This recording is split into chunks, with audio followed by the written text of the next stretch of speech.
బిస్మిల్లాహిర్రహమానిర్రహీం. సూరే నిసా 36వ వాక్యం. మీరంతా అల్లాహకు దాస్యం చేయండి, ఎవరిని ఆయనకు భాగస్వాములుగా చేయవద్దు. తల్లిదండ్రుల ఎడల సద్భావనంతో మెలగండి. బంధువులు, అనాథలు, నిరుపేదల పట్ల మంచిగా వ్యవహరించండి. పొరుగున ఉన్న బంధువులు, అపరిచితులైన పొరుగువారు, ప్రక్కనున్న మిత్రులు, బాటసారులు, మీ అధీనములో ఉన్న దాసీజనం పట్ల ఉదార బుద్ధితో వ్యవహరించండి.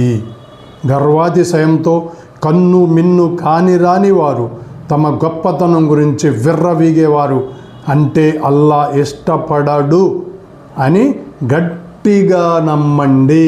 చూసారా, ఈ వాక్యం చాలా అద్భుతంగా ఉంది. కాబట్టి గట్టిగా నమ్మి ఆచరించాలి. Thank you all. సబ్స్క్రైబ్ చేయండి.